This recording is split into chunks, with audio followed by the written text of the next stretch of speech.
I got to get more involved with that. I have an account, but I just haven't used it. You got to get it going, man. All right, so we are live on Instagram, so let me go ahead and do the intro here. Ladies and gentlemen, welcome to the debut episode of the ScrapYard podcast here on FightPurist.com. You're listening to Mitch Ciccarelli and my co-host Todd Jackson, and we're here to change the very fabric of the MMA media. You know, for too long, the mixed martial arts media has corrupted this sport, has turned it into, quite frankly, has been trying to turn it into professional wrestling.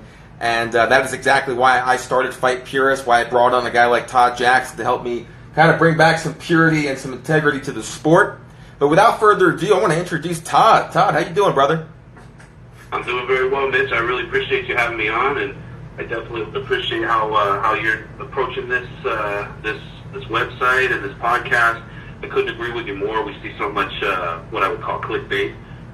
You got people throwing spontaneous headlines out there that they know is going to catch someone's attention, and it turns out that what's inside the article usually doesn't hold a lot of weight. So I feel like the fighters deserve more than that from their media, and I'm happy to be on board with you, man.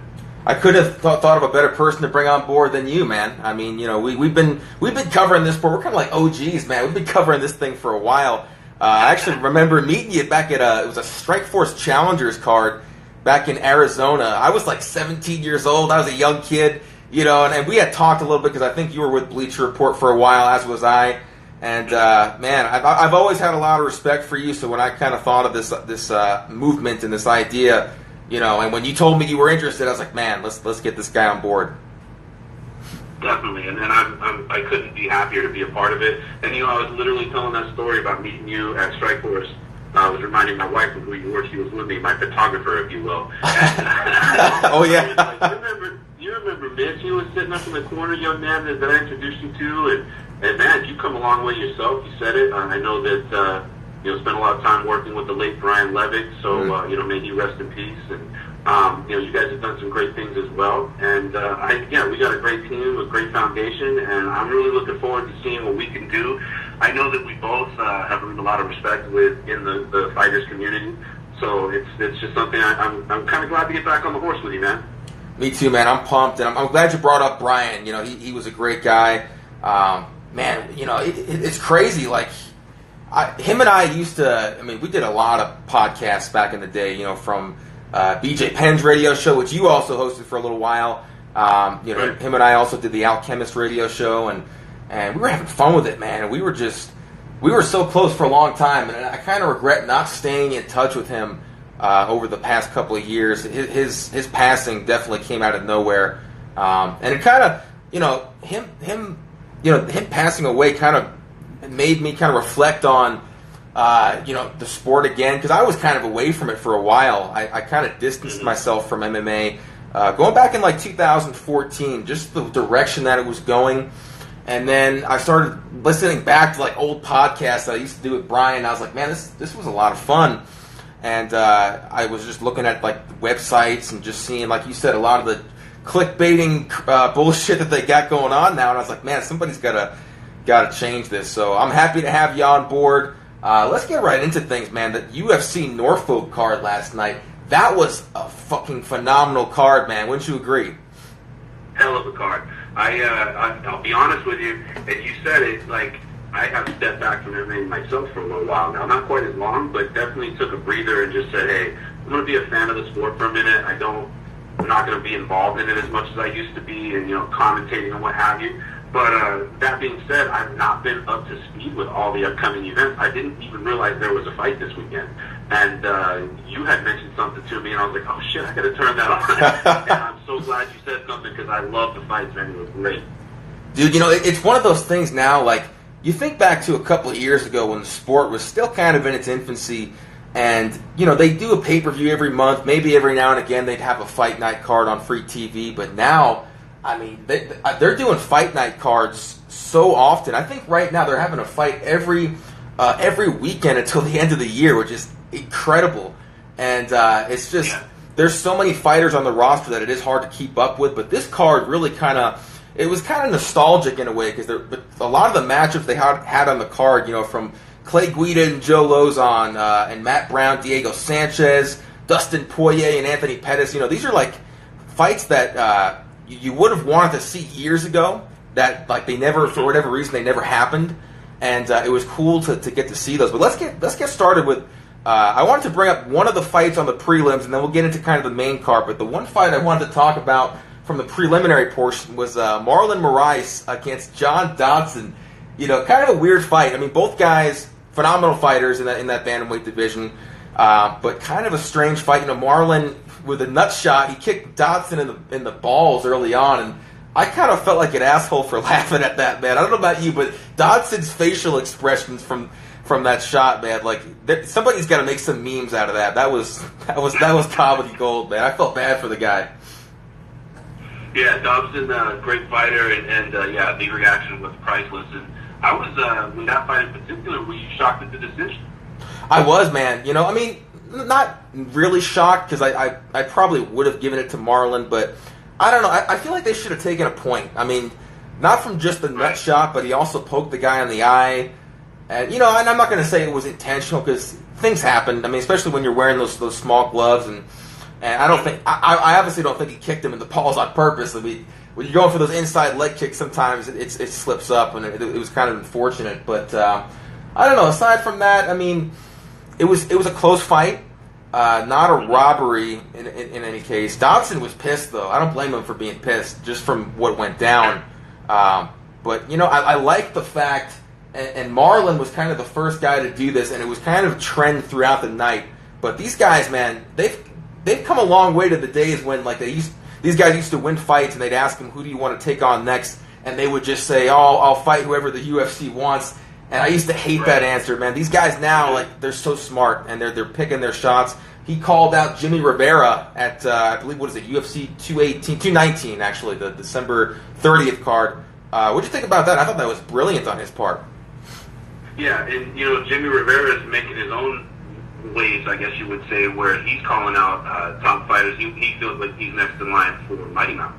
And now you've got this Mighty Mouse talk with TJ Dillashaw, and he's a little upset about that. So it might be, you know, something where almost this guy's making some waves on his own in Rivera, and then you've got this gentleman that's going to come in afterwards and kind of jump on that bandwagon and use his name as well. You talk about these fighters and picking their shots, so to speak.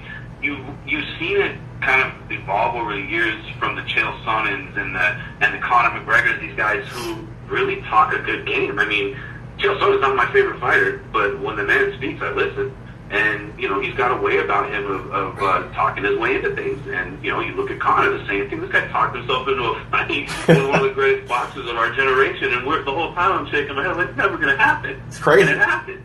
So, you know, I mean, these guys, they're taking notes. They're watching what's working. It's a fight. It's promotion. You know, that's what it is. Self-promotion. You promote the fight. You promote the organization. And, yeah, good on him, man. Good on him. Yeah, I'm glad you brought that up because that's kind of like a trend right now in the sport. Everybody's trying to kind of like get that Conor McGregor mystique about them, right? And it works for some guys. Like you said, Chael Sonnen, he was good at it for a while. I mean, not my favorite fighter either, but when he talked, like you said, you listened, and he was kind of witty about himself. You know, I honestly think the guy had somebody writing his promos for him because he was that brilliant at it.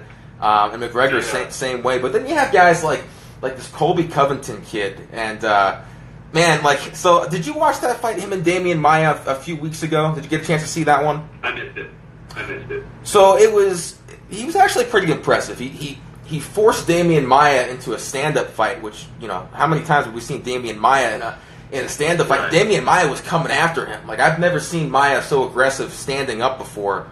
But Colby, you know, he outpointed him. He beat him up. Maia gassed out, basically, and Colby picked up a pretty impressive decision win that brought him into kind of like the top 5, top 10 of the welterweight division. But then after the fight, he gets on the microphone and he's trying to play that like villain character, that heel character. But he gets on there and he called Brazil, like all of Brazil, he called them filthy animals, and he said the country was a dump. And I think that's kind of taking it a little too far. And the crazy thing was they had to rush that fucking kid out of the arena. Like, fans were throwing, yeah, they were throwing like beer bottles at him. They were like, you know, they wanted to kill this guy. But yeah, man, I don't know. Like, some of these guys, they can pull it off and they're smart about it. Colby, I don't know. I mean, he definitely he's a name now because of it. I mean, people are talking about him. But what do you think? Like, do you think like some of these guys kind of take it too far, a little bit? You know, it's a fine line, and I'm glad you asked me that because I want to speak to a guy that I know here locally. Well, he's not local anymore. He's out with Team Alpha Male now. You may or may not have seen me write about this kid by the name of, I call him a kid. This guy, Matt Betzold, he's a one-legged fighter. He's an amputee. Mm-hmm. And Matt Betzold is the nicest human being you'll ever meet. I've spent many times talking to him at weigh-ins, and just a great guy. But if you don't know that about Matt Betzold and you hear him start talking about MMA, you're like, this is the devil, you know? And this guy, I'll never forget this, Mitch. It was about, he went from being a super quiet, hey, I'm here to fight, I'll fight anybody. Nobody wants to fight an amputee. If you lose to a guy with one leg, your career, that's on your career forever. Right. If you beat a guy with one leg, you beat a guy with one leg. So, I mean, you can't win, right? So nobody wants to fight Matt, and he can't get fights. Well, this was right around when Henry Cejudo was making his debut and getting into the UFC and Legacy. There's another local fighter, John Moraga, who currently fights in the UFC. Yep. All in his weight class. Brandon Moreno's in the UFC. He was fighting for an organization I work for. And Matt, one day, he finishes some fight. I don't even remember who he was fighting. But he comes out, and before the interview that I have with him post-fight, he brings in a duffel bag. A big black duffel bag. And he puts it on the freaking on the mat, and he starts pulling out these mannequin heads with different haircut styles on them. One of them's Cejudo, one of them's John Moraga. The Moraga's got a Maryvale hat on. John Moraga's huge from Maryvale Wrestling in Phoenix. It's a big deal up there. And the whole thing was, he's like, I'm coming for your heads. Nobody wants to fight me while I'm coming to take your head. And Jesus. He turned into this villain. He turned into this evil mixed martial artist and just started calling people out. Wow. And he's never been the same since. And it just, he had to do that because nobody would fight him. He had to embarrass people. And he never fought Cejudo. He never fought Moraga. These guys are fighting UFC. I think it's a long shot for a guy like Betzold that the UFC will ever give him a look. Whether he deserves it or not is another discussion. But the idea is he had to turn into this villain to get fights and to get decent fights. So, yeah, you know, is it something that I condone? It depends on how you approach it. When you talk about the guy in Brazil, you know, if you're going to insult the people, especially a crowd of people like Brazilians, you better expect to get some cell phone batteries thrown at you, whatever it is. But at the end of the day, these guys got to talk themselves up. They've got to self-promote. How you go about doing that, I mean, it is a fine line because you can be destructive to your own career if you don't say the right things, or at least if you go too far with it. But yeah, watching a guy like Betzold change his career based on changing his demeanor towards his opponents or potential opponents, I watched his career stay constant. So, you know, if it works, it works.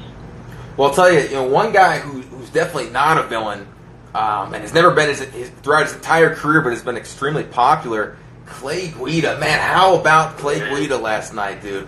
Knocking out, well, TKOing Joe Lozon, but, dude, you know, I've never seen Clay Guida. I mean, you know, he's obviously one of those guys.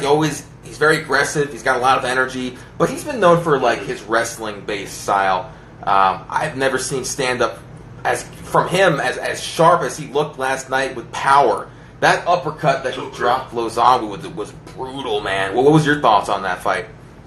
I was so impressed with it, and you said it earlier when we first started the discussion. That's a fight that you would have expected had happened before. Like, you think back, you're like, how are these two not caged up before? Right. They were, you know, those are two amazing fighters that have been just, you know, fight of the night candidates over and over again. I mean, Clay Guida, he's like a human ping pong ball, man. He just never stops. And, yeah, his striking was on point. You're right. He usually is grinding people out. You couldn't have told me and had me believe you that he put Joe Lozon away in the first round. I mean, right. Opening, you know, minute, too. So, I mean, yeah, super impressive. And my favorite part is something that, you know, I'm super, I'm nostalgic, man. I'm emotional about it, man. I love it.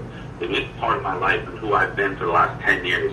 And to see Guida in a time when we're watching guys jump ship for Bellator, like, by the handful. And not that there's anything wrong with it. These guys got to go where the money is and who's going to treat them best. So I get that. Right. But for him to be a company man, so to speak. You know, he has built his career in the UFC, and he made it clear last night he wanted to stay in the UFC. And to hear that crowd chant his name just gave me chills, man. It just sent chills down my spine. I love to see that for him. I'm happy for him. Such a great guy. Same here, man. I mean, like you said, great guy. He's been around for forever. And just he's been loyal to the company. And hopefully the company will continue to be loyal to him, give him a really good contract moving forward, give him some good matchups. Because there are a lot of good matches for him still in that 155 division. And he's looking scary now. I mean, I'm not going to go out on a limb and say, you know, he's going to make a run for the title. It would be cool to see. But, man, I think he's definitely going to be doing some big things in 2018. Anybody in particular, though, that, you know, you'd like to see him up against next? You know, that's a really good question. The waters are so deep.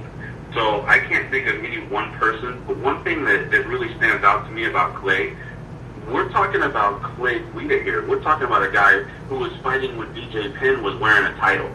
You know, this is a guy that's been around for a really long time, and he has stayed the course of the mixed martial artist, and he has evolved with the sport. Where so many of these guys that were dominating at a time when Clay Guida was still in his youth, Clay's come a long way and is still competing, you know, at a high level. So anybody really, I mean, I feel like he's one of those dudes you can put in a fight with just about anybody, and he's going to be able to hold his own. He may not get his hand raised at the end of every fight, but I don't think there's anybody that outclasses the guy, you know, not on paper. You know, it'd be a really good fight. I was just thinking of, I was thinking of some different matches in my head, and I'd love to see him against Kevin Lee. You know, Kevin Lee is phenomenal. Like, that guy, when you talk about, like, the future, like future world champions, future superstars, he's somebody that comes to mind. Now, granted, he's coming off that loss to Tony Ferguson. It was for the interim lightweight title. And maybe, you know, they're going to give him somebody maybe a little bit higher up there than Clay Guida. But talking about, like, style-wise, that'd be a fun fight for both guys. It'd give Clay an opportunity to bump himself into the top, you know, upper echelon of the division.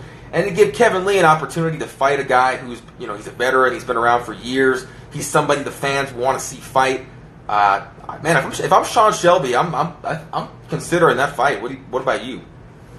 That's a good fight to make, absolutely. And you're talking about Kevin Lee being the rising star against a veteran. Really, I mean, an unsung legend in the UFC. I mean, Guida's been doing it for a while and never disappoints. He's not the sexiest fighter out there with the craziest name and hype behind him. But Clay Guida is in every minute of every fight, and he gives you 100%. So, yeah, I mean, to put a young rising star against a veteran like that, that's an intriguing matchup. I also go old school. I know Cerrone's a little higher up in weight right now, but I would love to see Cerrone come back down to 55 and do a Legends matchup, maybe a rematch with them. You know, it's what happened with Cerrone last time out. You know, I feel like he was a little overmatched, and at the end of the day, what can you say about his opponent? The guy's 205 walking around, and you know, comes in and fights at 170 pounds. So you know, you're already the deck is stacked against you. But I like Cerrone. I mean, he's another legend, and I would like to see him cage up with Guida again.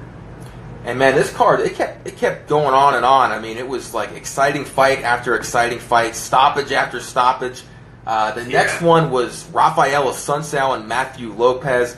Assunção, man, this guy, he's like one of the most underrated fighters, I think, in the entire sport. He's always been kind of like top 3, top 5 in his division for years, but just hasn't really resonated well with fans. You know, he's not a big name. He's not a guy... Like, he's fought T.J. Dillashaw twice. He beat him the first time. He lost the second time. And, you know, he knocked out Matt Lopez here in the third round. And he called out Dillashaw. And, you know, from a purist perspective, which is what our website is all about, absolutely you'd make that fight, right? Assunção, Dillashaw, do a trilogy for the title. But it's tough, man, because that's a tough sell for a pay-per-view. What do you think? Like, what's your thoughts? You know, you talk about Assunção, there are other guys in the sport that are of a similar cut of cloth where, hey, we know because we pay attention, but your casual fan, you know, it's like everybody's a Conor McGregor fan these days. You know, that's the guy everybody wants to talk about. Right. He's not necessarily that guy that sells himself. His fights speak for themselves to the purist, but at the end of the day, then you got to do a little something extra, I think, to promote your own brand, and that's what it's really about. And not that he, doesn't put his best foot forward, but it just isn't resonating, like you said. The sun's out, yeah, absolutely. He's got to win over Dillashaw. Dillashaw's put him away. There is nothing that I enjoy more in the sport of MMA than a trilogy. I love it. And, you really get to see the evolution of two fighters who bring the very best out of each other. So you think back to BJ Penn and Matt Hughes.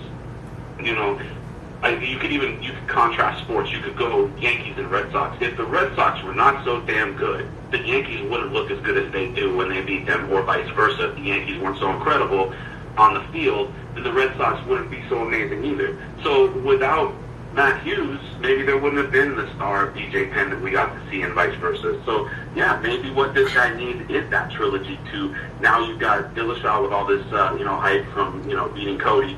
And also, he was on a roll, man. I mean, before Dom got hold of him. So, yeah, maybe some stuff to capitalize on that. That's a great opportunity for him, for sure. Definitely is, and it's like I was saying, and the website, so we call ourselves Fight Purist, and we're all about, kind of restoring like law and order somewhat to MMA, like making sure that, right, the number one contender is going to be fighting the champion. Like, that's what we're trying to preach. But again, like, we also understand the business side of it. It's just my issue with it, and I think you probably share the same beliefs as me, is when they give guys title shots coming off losses, or they give guys, opportunities that haven't really earned them. Now, I mean, for me, like, obviously, I think it makes sense to do Dillashaw and Demetrius Johnson. That's a super fight. That definitely makes sense. I'd like to see a Sun South fight somebody like maybe even Cody Garbrandt, who's coming off that title loss and needs a big fight, a big win to get that rematch with Dillashaw, or whatever the case may be. So that'd be a fun opportunity. But man, another awesome fight in this card. Right after that, it was a middleweight showdown between Cesar Fahady and Nate the Great Marquardt. Man, another longtime veteran. Marquardt's been around forever. Kind of, it was tough not to root for him in this fight, and he definitely had some good moments. I mean, that was back and forth. Those guys beat the shit out of each other. Cesar came out with the win. He called out Paulo Costa after the fight. What'd you think about that, man? What do you think about both guys, moving forward here? Marquardt, man, he's been a special breed. We've watched him evolve as a fighter, and I would probably speak more to his future than the other gentlemen, where you wonder at what point do these guys, and they have to make the decision, nobody can tell them, but at what point do you think, I've done this for so long, is it time for me to hang up the gloves and maybe start coaching and cornering? But, a fighter's the only one that can make that decision. We watched Marquardt fight Anderson Silva 10 years ago, right? Or however long ago it was. Right. So, he's been around a long time, and you worry about these guys. We are in the infancy stages of mixed martial arts. You think of a guy like, God, I'm not going to be able to remember his name right now, Garrett Goodrich. He's a changed man because of his fights, and nobody knew, the CTE and everything. I mean, we understood that it was a potential issue, but I look at a guy like Don Fry, who I won't go so far as to call him a friend, but I've spent time standing next to that man, talking MMA with him, and he's changed. He's a different person than he used to be. So you worry about these wars that these veterans go through, Vanderlei Silva, what is that? What's the long-term effect? You never want to see these guys debilitated years down the road because they left it all in the cage for us. And so that's what my head's at, is if you're getting to the point where you can't keep up with the momentum of these younger fighters, someone's going to have a talk with you. And so am I saying Nate Marquardt needs to hang him up? No, I am not. It's not my place to say that. But at the same time, you get concerned about these guys. Absolutely, man. I'm with you on that. It's a tough thing because you never want to tell these guys, hey, you need to retire. Like a lot of these like media guys, and I can't stand it when they do that. Like, for example, like even with Anthony Pettis, they were immediately calling for him to retire after last night, and it's like, you can never, you got to try to put yourself in their shoes. It's a tough thing to walk away from. But I share the same sentiment as you, man. Especially when you see guys that have been fighting for years, that have been in a lot of wars, taking a lot of headshots. Like you said, like it changes these guys. We've seen it with a lot of fighters. Chuck Liddell comes to mind too, and he's talking about coming back. Like it's crazy. And I love Marquardt. I've always had a lot of respect for him. He's a really good guy. I remember interviewing him a few years ago, and he was always like, I think I interviewed him like 2 or 3 times. He's always professional, always nice. And you genuinely want to see the guy do well, but if I'm his friend or his family member, I'm having that conversation with him, like, hey man, like, you might want to start thinking about the future. But that was a fun fight. Speaking of retirement, speaking of fighters that have been around forever that are looking to kind of hang up the gloves, how about Matt Brown and Diego Sanchez? Jesus, man. First of all, whoever fucked up that the broadcast glitch on FS1, I thought that was my computer, because I watch these fights. I don't have cable, so I watch there's an app called Sling TV where basically like you pay $20 a month and it gives you like a lot of the basic channels. So that's where I watch like FS1 and stuff like that. And I thought my computer was fucking up, because lately my computer's been like slow and I got to get a new one. And but apparently no, what the issue was, like, somebody fucked up the whole broadcast, and right when Matt Brown landed that elbow on Diego Sanchez, they cut out, or like it glitched up and nobody saw it. So of course we saw the replay. But man, and it's one of those things, like, Matt Brown, he was talking about retirement before this fight. He even said, like, this is my last fight. But then, like, he wins the fight in spectacular fashion, which you'd think would be like a storybook ending, and he brings his sons in there. Like, that would be the way to kind of bow out. But then, like, John Anik asked him, it's like, hey, so is this your last fight? Is this it for you? He's like, well, I'm going to have that conversation with my family and friends, and we're not going to talk about it yet. And it's like, man, like, you just kind of, I don't know, I feel like he missed an opportunity there to kind of, like, say goodbye in the right way. What do you think? I talked to, I can't remember, I wish I could think of the guy's name here. He's one of Brandon Moreno, who's fighting in the UFC. He is his manager. And all of a sudden, off the top of my head, I'm drawing a blank because I'm on the spot. Oh, no worries. I had a talk with him once, and we were talking about, is it time for so-and-so to retire or what have you. And this is one of the most intelligent men when it comes to MMA that I think I've ever talked to personally. And as far as maybe someone who's not a fighter, if that makes sense. And, you can't put that on somebody, especially in that moment of competition where you just either lost or won.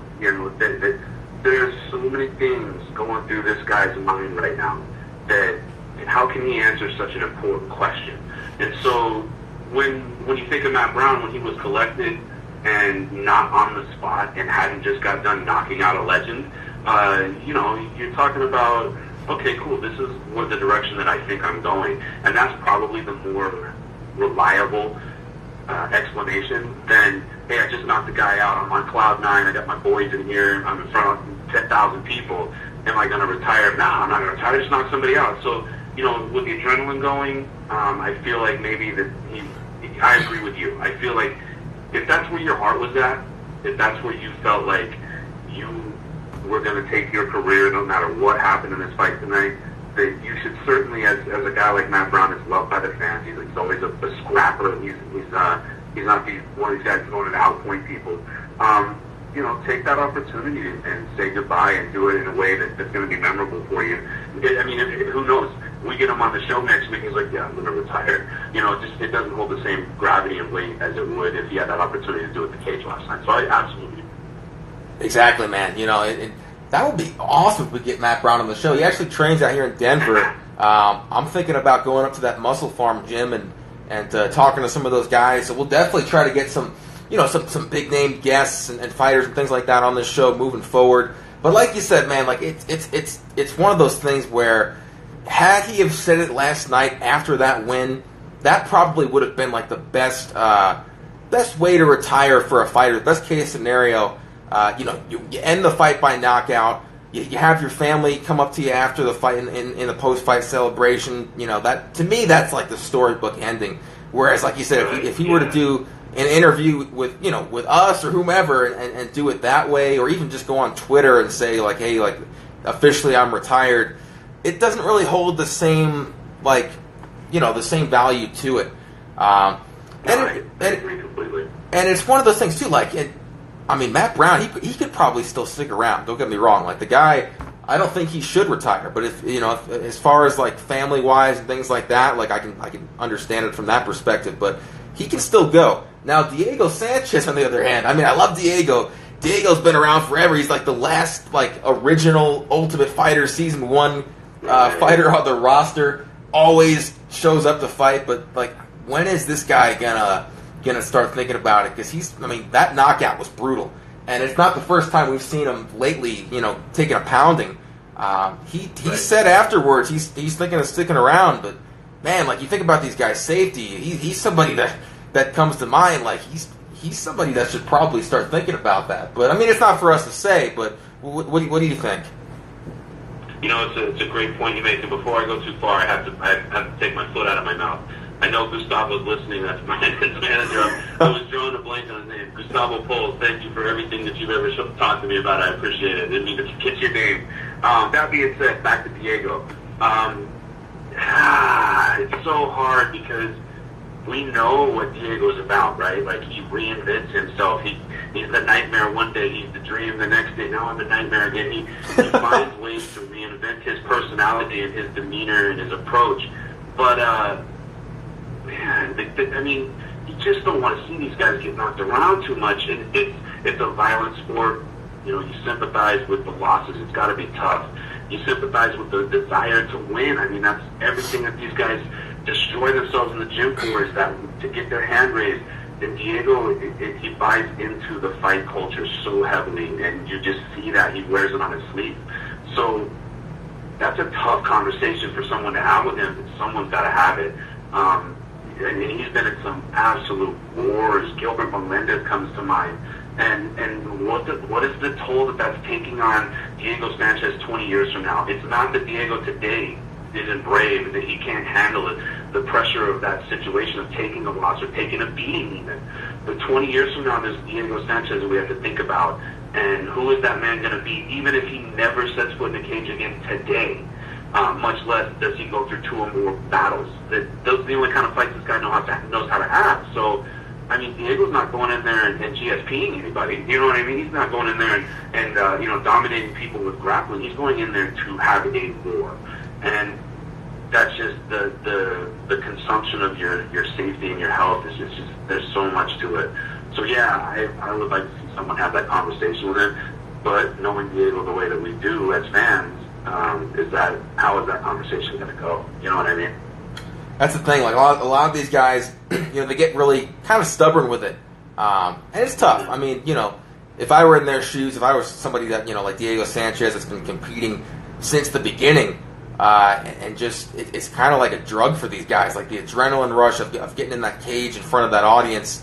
It's tough to walk away from that, but hopefully, you don't want to see these guys take any unnecessary damage moving forward. And I wish the best for Diego Sanchez, whether he continues to fight or he eventually retires. I wish the best for him moving forward. But man, let's get into that main event between Dustin Poirier and Anthony Showtime Pettis. Another fight that you talk about, like, 2 WEC imports, 2 guys that when the UFC purchased the WEC in 2011. Now, granted, back then Anthony Pettis was a much bigger name than Dustin Poirier. Dustin Poirier was kind of like that guy in the WEC that nobody really knew much about yet until he kind of made his mark in the UFC when he beat Josh Grisby, who's a scumbag. But we won't get into that right now. But I remember that fight too. Like, Grisby was supposed to fight for the title, I think, on that card against Aldo, and Aldo got injured, so instead they put Dustin Poirier in there, and nobody really knew who Dustin Poirier was. And Poirier beat the shit out of Grisby, which, looking back, now that we know who Josh Grisby is, for those of our listeners that don't know anything about Josh Grisby, Google the guy. He's a loser. He's a guy that, like, beat his wife to the point where he sicked his dog on her. And now he's serving, I think, 5 years in prison. It should be longer than that. But anyway, I'm getting on my rant right now. Getting off topic, but yeah, so that was like our first introduction to Dustin Poirier. Since then, man, he's been evolving every single fight. Now he's in the 155 division, and him and Anthony Pettis, they put on a show last night. Back and forth battle. both guys had their moments. Pettis was cut up badly, and I really believe Dustin Poirier broke Anthony Pettis' will. That was evident in the third round when Pettis, I turned my back for 1 second, and when I looked back, I heard the commentator say he tapped, and I was like, what submission did he get him with? But it wasn't a submission at all. It was basically some kind of rib injury, and Pettis just couldn't continue. He tapped from that. So, man, what are your thoughts? Obviously, Poirier was fired up afterwards. That's what I love too. I love that he called his shot. He flat out said, "I'm fighting the winner of Justin Gaethje and Eddie Alvarez, and I want $50,000 for that performance." I dig it, man. What was your take on it? I enjoyed it as well. You mentioned Poirier as the evolution. What a talented young fighter. And listen, who calls out those guys? You know what I mean? Who's like, I'm going to fight this dude, or I'm going to fight that dude? And you look at the guys he called out, and you're just like, no way, man. I mean, who asks for that? Who wants to fight Justin Gaethje? Well, Dustin Poirier wants to fight him. You know what I mean? So I think that took a lot of spine, and you almost, when you do something like that and you call out just absolute killers like that, you have put yourself out there as, I really believe in myself. You know what I mean? I think of Michael Bisping, when him and Yoel Romero were going back and forth. I don't think Michael Bisping wants anything to do with Yoel Romero. And you can kind of see that. But now you got Poirier, on the flip side of a different equation, and, looking at Justin Gaethje like an opportunity. And I like that. I feel like, hey, man, you really, you sliced off a big piece of pizza right now. That's what you're looking for. So hopefully you can eat it. But what I like about it is just the confidence. I really enjoyed seeing that. You beat a guy like Anthony Pettis, and I don't want to say this and make it have it come off wrong, but I don't feel like he's the same Anthony Pettis that we grew to enjoy over the years, with a lot of the flashy techniques, and the confidence has been diminished in my eyes. And you can kind of see that it's kind of on his sleeve. So, beating Anthony Pettis today is not the same as beating Anthony Pettis 3 years ago. But Poirier, did a great job, competed with a very high-level fighter, and, that's got to boost his confidence exponentially. And so then we saw it in the post-fight, absolutely. Definitely. And real quick, so the Skype recorder that we're using to record this podcast, I don't know where it went. I hope we're still recording. This fucking thing just disappeared. So gotta love it, man. Like our first episode, it's some technical difficulties come up. What I'm going to do is, though, I'm going to put up.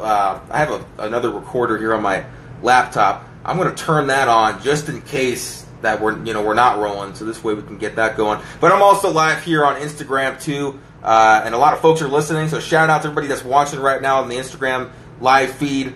But let me just go ahead and turn this recorder on here. Give me a second to get that going. Okay, so we got this one going. What's up? I was talking to my wife before we started the show, and just kind of reminiscing of when I used to run Hurts Dad and The Truth Hurts, the radio show many moons ago. Right. And I literally was talking about, man, technical difficulties just rear their ugly head. I would have a fighter lined up, for example. I would have 3 fighters lined up. Right. And one of them was supposed to call in at a quarter after, one's supposed to call in at half past. And then I got 3 people on the line with no caller ID, and I don't know which one to call.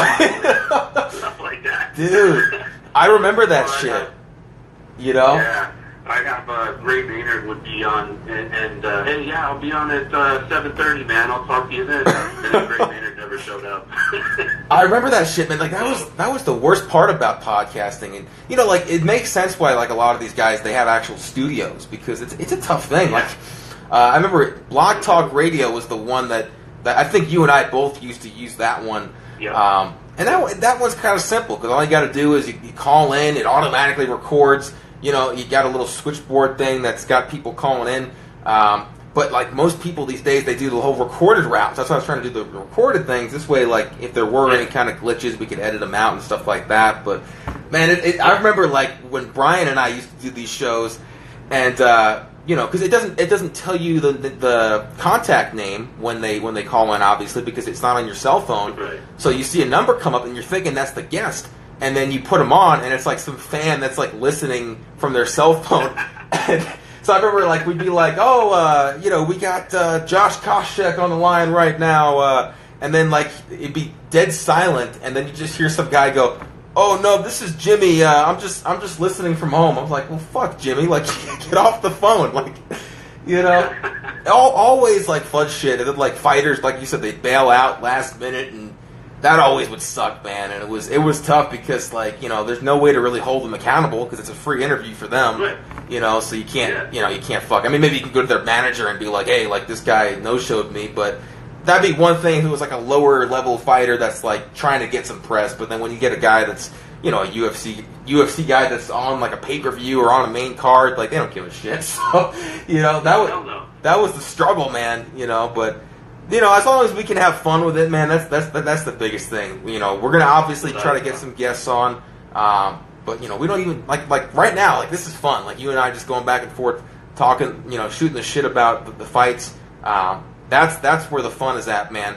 But the next thing I want to talk about. So you know, moving forward, there was a lot of news that happened this weekend, and probably the biggest piece of news that. And I hate talking about this guy because he's like, you know, granted he is the biggest star in the sport. I do respect him as a fighter. But I've never really been a fan of the way that he acts like he's bigger than the sport. And I'm talking about Conor McGregor and this whole thing with Bellator where he basically, for the folks that don't know, that are listening right now that didn't read the articles or the news updates, there was a Bellator fight card in Ireland. And Bellator is like the number 2 promotion in the world. They're a big rival of the UFC. In fact, if you were to ask like what's the number 1 rival organization to the UFC, it is Bellator. And one of Conor McGregor's teammates was fighting on the card, Charlie, can't think of the guy's name, Charlie something. And he knocked his opponent out. And McGregor, who was not part of the official corner, so basically, even though he's Conor McGregor, he's a spectator, he's a fan, right? So I don't even know how he got as far as he did, but he hops into the cage, jumps over the cage, you know, tackles his teammate, you know, to congratulate him, which is a big no-no. You don't, as somebody that's not part of the official corner, you can't jump into the cage, especially while medical personnel are still in there doing their thing. Right. Because I heard a lot of idiots online. They're like, "Well, how is that any different than, you know, family members coming in?" I'm like, I'm going to tell you how that's different because they don't let the family members come in until after medical personnel have already done their job and have made sure that the fighters are safe. And then after doing like the interviews and things like that, that's when they bring in like the wives or the kids and things like that on certain instances. But you don't have a guy like jump in the cage like that. So referee Mark Goddard, who's already kind of had a little bit of a history with McGregor from the fight card a few weekends ago, you know, he's doing his job. He's trying to get McGregor out of the cage, and McGregor shoves him, puts his hands on the official, shoves him, and then tries to like go after him, and you have to have people separating him. They finally get this fucking lunatic out of the cage, and he tries to get back in, and when a Bellator official, it was either a Bellator official or a commissioner. I've heard 2 different stories. I don't know what. It was the athletic commission. Was it really? That's what I've heard. It was somebody from the actual athletic commission tried to get him off the cage, and McGregor slapped, like straight up fucking stocked him, slapped him in the face, you know, and then. Crazy. Dude, it's like if this was anybody else besides Conor McGregor, they'd be either suspended for a year or banned for life, or fired from the organization that they compete in. But because it's McGregor, the UFC has not said anything about this yet. They've not they've not yet released an official response to it, which is just goes to show you that they're waiting on the commission to do something because they don't want to do something because of course it's their biggest star. And there's rumors that he's gonna be fighting on the 219 card, so they're being quiet because they don't want to, you know, do something without the they want to see what the commission's gonna do. So, but it's like, man, like this guy, he really does think he's bigger than the sport, and I think that's dangerous, man. That sets a dangerous precedence because now you have guys. We've already talked about it in the beginning of the podcast. Guys trying to copy him. In the marketability sense, in the sense of trying to be like that villain and trying to kind of stir some shit up on the microphone. So there's already that. Now you're gonna have guys copying his antics like that, and it's just they need to set the example here. I mean, Dana White and the UFC, they need to have some balls and they need to do something about this guy. What do you think, man? Well, there are a lot of layers to that topic for me. I can tell you firsthand, having been involved with organizations and athletic commissions, you know, person to person, they take what they do extremely seriously. You mentioned something about, they let the family in, or they let the whoever in at a certain point when they know that everything from a business aspect has been addressed inside that cage. I can't tell you. I mean, I interview fighters all the time after their fight. I work for the company.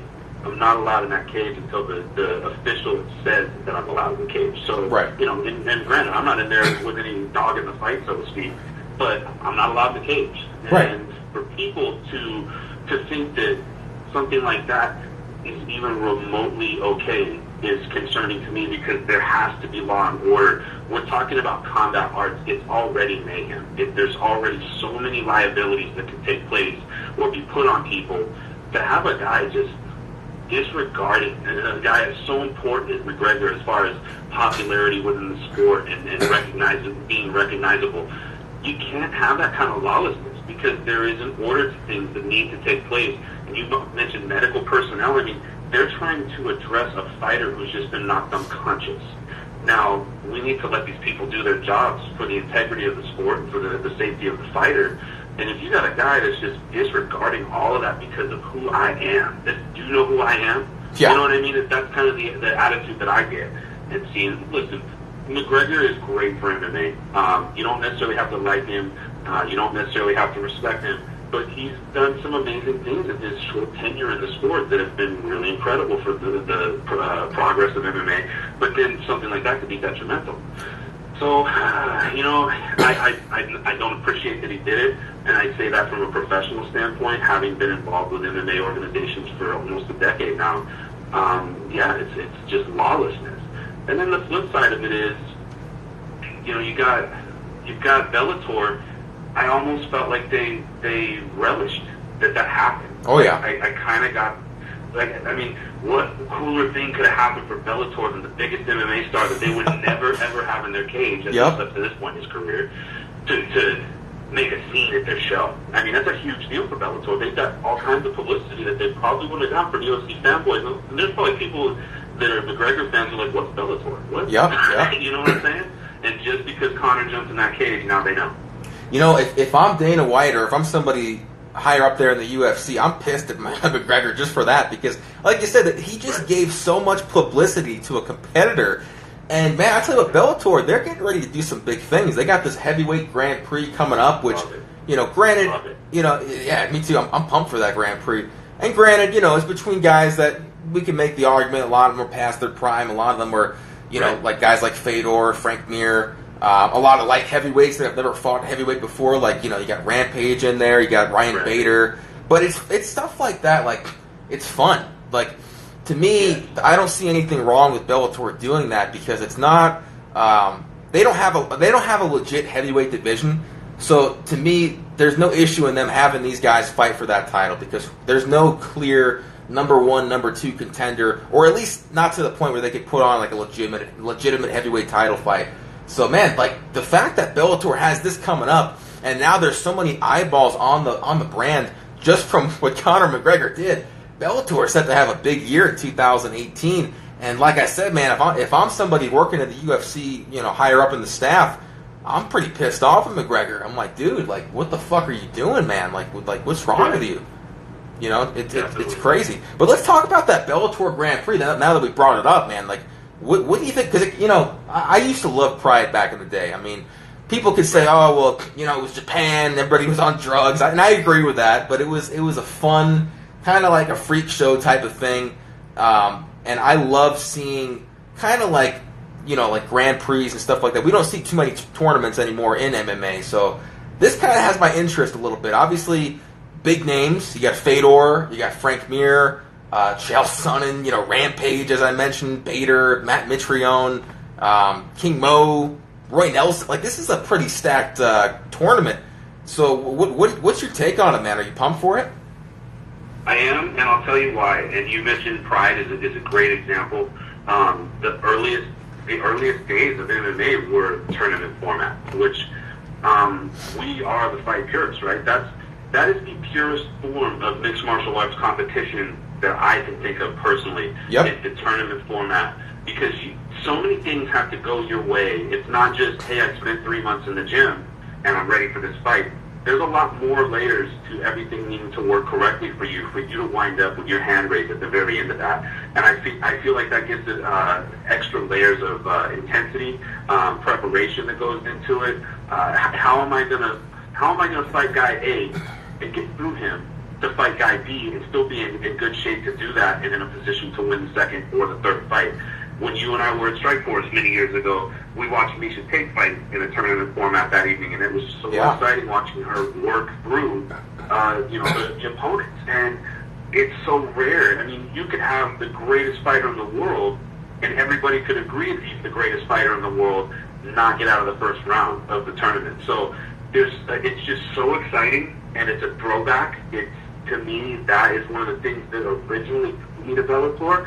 I have grown away from Bellator as a fan, not because they don't have great fighters or great fights, but what really intrigued me about Bellator was their tournament format when they originally started, and that's what set them apart for me. But then when they went to the more promotional approach that we see now, where it's making them, using the name, not the fighter, right? And to me, it's not as exciting of a brand of MMA as far as compared and contrasted to what they used to put together. So to see them getting back to it, I'm absolutely stoked about it. I love it. I couldn't agree more. That I was just thinking about that the other day, like the old version of Bellator, the original version of Bellator that Bjorn Rebney started up, that tournament format. I love that. Mm-hmm. But, Scott Coker, Scott's a smart guy. He's a smart promoter. He did a lot of great things with Strikeforce. He's definitely getting some attention to Bellator. But yeah, man, like I'm with you on that, because like some of the things that they've done over the past year or two, or even longer than that, like puzzled me, man. Like they had Ken Shamrock fighting Kimbo, they had Ken Shamrock fighting Hoist Gracie, Kimbo Slice fighting some bum named Dada 5000. Like I'm just sitting there like, what the fuck are they doing? Like, you know what I mean? Like, and that shit was funny too. I was actually I don't know if you watch a lot of YouTube videos, but like. There's this one YouTube channel. It's called Super Fights. I don't know if you're familiar with it, but he does a lot of No. What he does is basically it's like comedy style videos where he takes like funny moments from press conferences or fighter showdowns and does like these these highlight reel videos of them. And one of the videos I was watching last night, it was like when trash talk goes wrong, and it's Kimbo and Dada at the press conference, and. They're going back and forth, and Kimbo was like, Dada said something about Kimbo, and Kimbo's like, dog, I got a bigger dick than you, man. I'll whip it out right now. And like they both stood up, and Scott Coker's like, whoa, gentlemen, let's take our seats here. Family show. Yeah, yeah. And Kimbo's like, I'll whip it out right now, and I'm just like, what the fuck is going on here? I didn't even watch that fight. It was like, but Kimbo, God bless his soul. I mean, that was sad what happened to him, but. I heard about that fight. Like, I didn't actually watch it, but I heard it was just like horrible. Like, both guys almost died. Which I don't want to laugh about, because Kimbo he did pass away shortly after that fight. Not from that fight, but it was right around that time period. But man, like that was a main event on Bellator. I'm just like, what the fuck are they doing? I hope I hope they start building some new stars. It's smart to take like the big names and try to kind of get some attention, but they got to build some new stars. Like, what has Michael Chandler been doing recently? He was supposed to be like their poster boy, and you don't see much from him, but he's like a homegrown, Bellator talent, and man, like you forget that he even fights for the promotion anymore. It's crazy, right? But definitely agree with you on that, and I see them. They're trying to have a nostalgic thing going where they're bringing guys over, what was it, Vandalay and Chael. You see these types of fights, and those aren't fights that need to happen anymore. Those are fights that should have happened 10 years ago, and I like that they're trying to, bring these guys back for the casual fan, but no real MMA fan gives a shit what goes on between Chael Sonnen and Vandalay Silva. Exactly. Just nobody, there's no value in it whatsoever. The product is weak. So I hate to say that because these guys are legends in our sport. Right, but right. There's a point where you're like, hey, we know what's going to happen if these guys fight. We don't need to see it. It's just not. There's no value to it for me. I want to see guys like Michael Chandler and their star rise. That's what I want to see. Yeah. So yeah, I agree with you. Definitely, man. Definitely.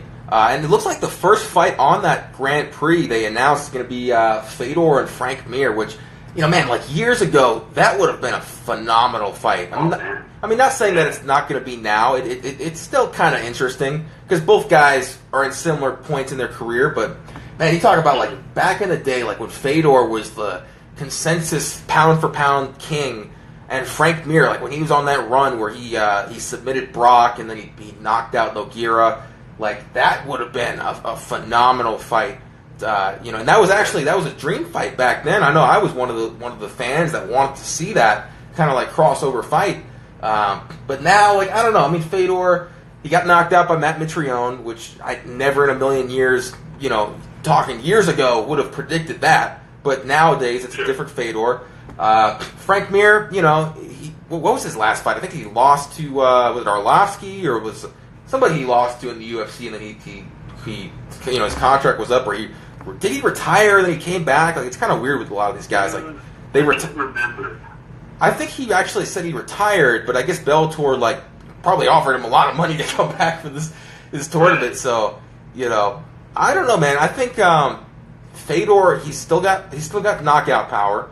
I think if it goes to the ground, obviously you got to give Frank Mir an advantage. Neither one of them have the best chins these days. They've both taken a lot of damage and they've both been knocked out. So that's a coin flip, man. I want to see Fedor win just because it'd be cool to see Fedor have that kind of career resurgence. But I don't know. I think I'm going to lean towards Mir in this one. What about you? It's hard for me because I'm a little bit of a nut hugger when it comes to Fedor. I really do, it's hard for me to be realistic with certain fighters. I feel like DJ Finn's going to beat everybody. Every time he came back, I was like, it's time. Right. But I have a hard time being realistic. But I think if I'm, just taking those blinders off, I feel like Mir has probably had the stronger strength of schedule recently. And I would think that Mir would probably pull it off, most likely by submission. Fedor, something that, and this again, it's hard for me to say, but something that we haven't seen with Fedor, even though he's still around, is he hasn't evolved. Fedor's the same fighter he was 15 years ago. And while that is a very spectacular fighter, age has not been kind to him, and he's slowed down a little bit. He's a step behind, and I think youth is going to trump that, as he continues to compete. But if you had that fight 15 years ago, you couldn't get me a pick against Fedor. You know what I mean? Oh, I agree. 10 years ago. Yeah, that's the thing. Yeah. And you know what? If he knocks out Frank Mir, that'd be his fifth or sixth or some crazy number, former UFC heavyweight champions that he's beaten. So that would definitely be a nice win for him. Because he beat Arlovsky, he beat Sylvia. I'm drawing blanks, but he beat a couple other former UFC heavyweight champs. But we'll see what happens, man. But with that said, man, let's go ahead and wrap this thing up. Hopefully, the Skype recorder got the whole thing, so we could post the whole episode. If not, I did get a lot of good content from us talking about McGregor and the Bellator thing, so we could split that up somehow.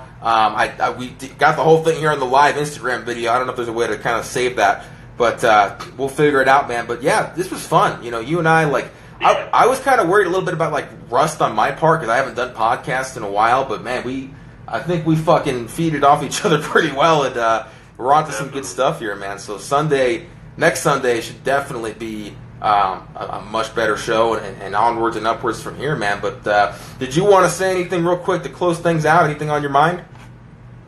No, just if I may, just to say thank you to everybody who tuned in to listen to us.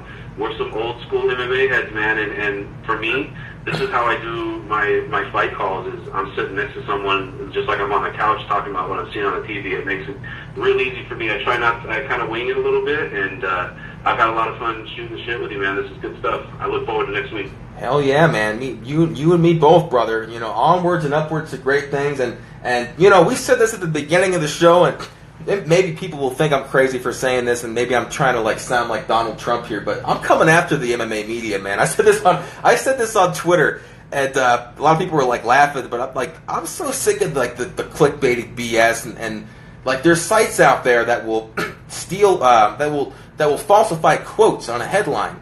For example, that whole thing with the Congress thing with the Ali Act. there was a website that said, like, Congressman said the title belts are worthless and the rankings don't matter. And he kind of alluded to that, but he never said it in those words. But the website took it and was like, oh, let's make this let's just change the way we're going to say this just for headline purposes. So, man, the swamp that is the current state